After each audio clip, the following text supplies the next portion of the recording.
first time I've actually met a spirit, I would say, full on in a house that was apparently haunted. I had a friend call me and they said, listen, I think it was her daughter, was seeing something in the house and all that, and it sounded very eerie and spooky. And she asked me to come up and just have a look. Anyway, I go there. And I go there and I'm not sure what I'll see. Maybe I'll see nothing. Maybe she'll tell me, look, it's definitely here, but you can't see it. So you never know.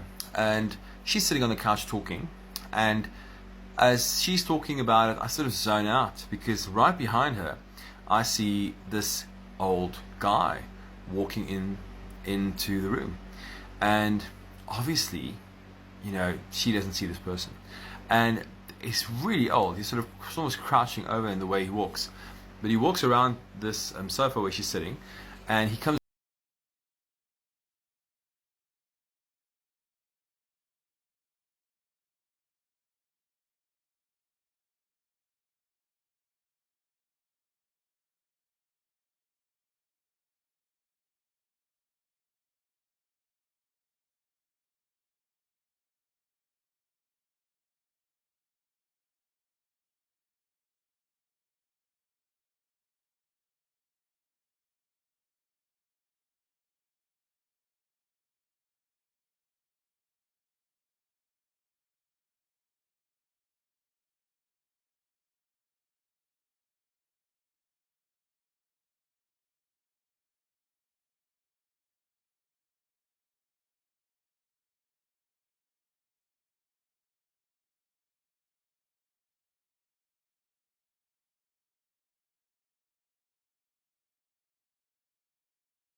Obviously for my friend to hear that, and then also when I'm pointing to the room, she said, well, that's exactly where her daughter is, and that's where she's seeing things.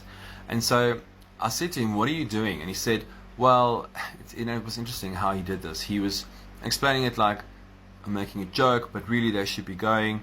And what he does is he would stand behind a door, and in sort of the dark, and he would stand with his back towards her, and she would see this, and it'd be so scary for her.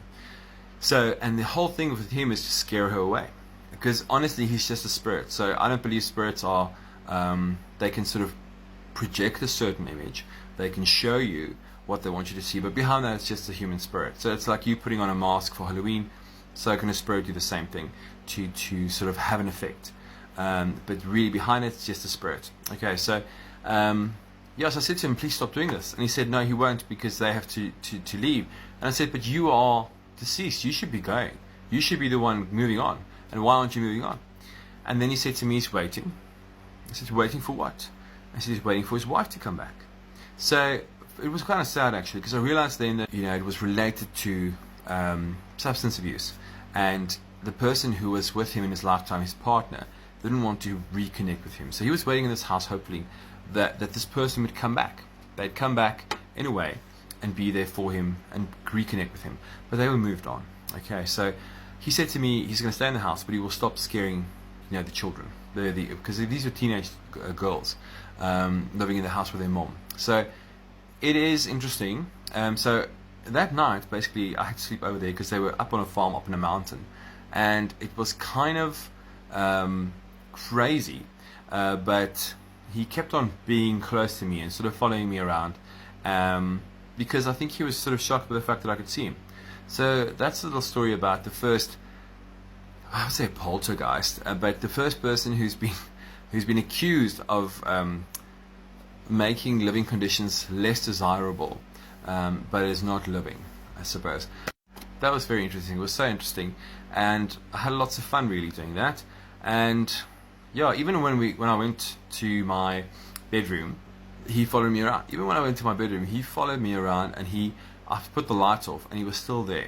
So I think it's getting used to it. You're getting used to it in a way, because it's not that scary to me anymore. If you know what it is, a spirit's not that scary. So that was just one experience. And if I go visit them, I do sense him there as well. So, but it was so visual, and he was so there, and you could see his face, his skin, the age. You could see his eyes, his sort of piercing eyes. So that was interesting. Just a bit of story for you.